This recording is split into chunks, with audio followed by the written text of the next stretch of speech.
সাত সকালে ঝাঁটাহাতে শান্তিনিকেতন পূর্বপল্লীর মাঠে হাজির বীরভূম জেলা পরিষদের সভাপতি কাজল শেখ। পৌষ মেলা শেষ, পূর্বপল্লীর মাঠ পরিষ্কার করে বিশ্বভারতীকে ফিরিয়ে দেওয়ার তৎপরতা। যুদ্ধকালীন অবস্থায় চলছে মাঠ পরিষ্কার। পরপর 3 বছর শান্তিনিকেতন পূর্বপল্লীর মাঠে হয়নি পৌষ মেলা। বিশ্বভারতীর ইতিহাসে এই প্রথম রাজ্য সরকার শান্তিনিকেতন পূর্বপল্লীর মাঠে পৌষ মেলা করেছে। 24 থেকে 28 ডিসেম্বর 5 দিন হয়েছে পৌষ মেলা। বিশ্বভারতীর সাথে চুক্তি অনুযায়ী পরিষ্কার পরিচ্ছন্নতা করে মাঠ ফিরিয়ে দেবে জেলা প্রশাসন। এদিন বীরভূম জেলা পরিষদের সভাধিপতি কাজল শেখ, বোলপুর পৌরসভার উপপৌরপতি, কাউন্সিলর, বিশ্বভারতীর ছাত্রকর্মী, অধ্যাপক সকলেই মাঠ পরিষ্কারে হাত লাগিয়েছিল। কাজল শেখ জানান, আগামী দিনে এই মাঠেই বসন্ত উৎসব করবে রাজ্য সরকার। সম্পূর্ণ বিশ্বভারতীর সহযোগিতা নিয়ে পৌষ মেলা শেষ হয়েছে। আমরা মাঠ আগের মতো পরিষ্কার করে বিশ্বভারতীকে ফিরিয়ে দেব। পরিষ্কার পরিচ্ছন্নতার কাজ প্রায় শেষ। যত দ্রুত সম্ভব মাঠ ফিরিয়ে দেব, এটাই আমাদের মূল লক্ষ্য। কাজী আমিরুল ইসলামের রিপোর্ট, এস নিউজ বাংলা। কর্মসূচি দাদা দেখুন, আজকে আমাদের মাঠ পরিষ্কারের কর্মসূচি ছিল।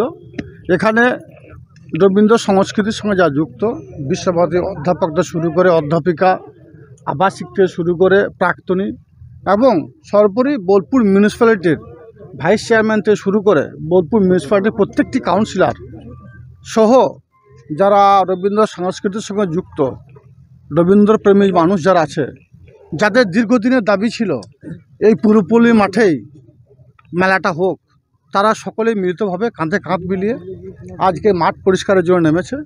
অর্ধেক ওপর মাঠ পরিষ্কার হয়ে গেছে, আর কিছুক্ষণের মধ্যে হয়তো পুরোটা পরিষ্কার হয়ে যাবে।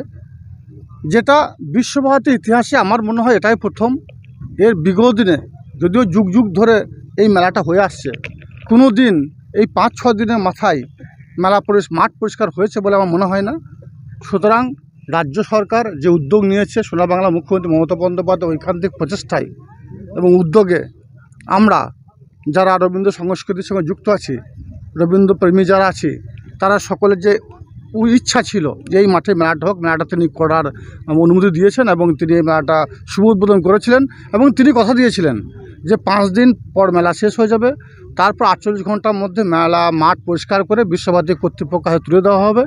আমরা সকলে মিলিতভাবে কাঁধে কাঁধ মিলিয়ে সেই কাজটাই করছি এবং মেলা মাঠটা পরিষ্কার নেমেছি। জেলা পরিষদের সভাধিপতিকে দেখলাম ঝাঁটা হাতে, তিনি নিজে ঝাঁট দিচ্ছেন, আবর্জনা পরিষ্কার করছেন। এটা অন্য ধরনের একটা বিরল ছবি। কি বলবেন? দেখুন, জেলা পরিষদ সভাধিপতি হওয়ার আগে কিন্তু আমি একজন সোনার বাংলা মুখ্যমন্ত্রী মমতা বন্দ্যোপাধ্যায়ের সৈনিক।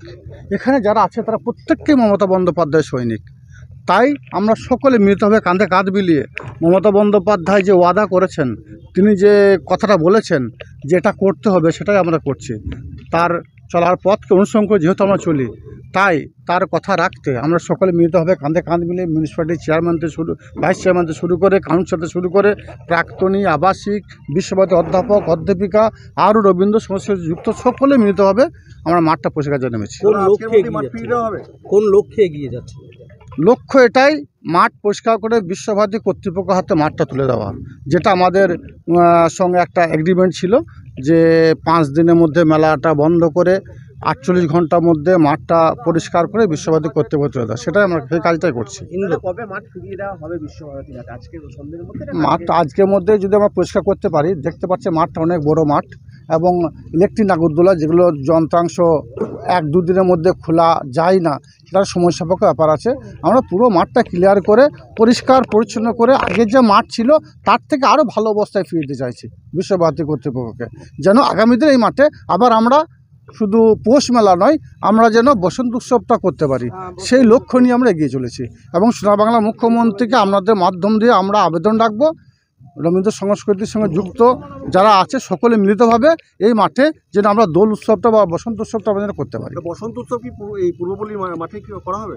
বিগত দিনে এই মাঠে পৌষ উৎসব হতো না, বন্ধ হয়ে গিয়েছিল।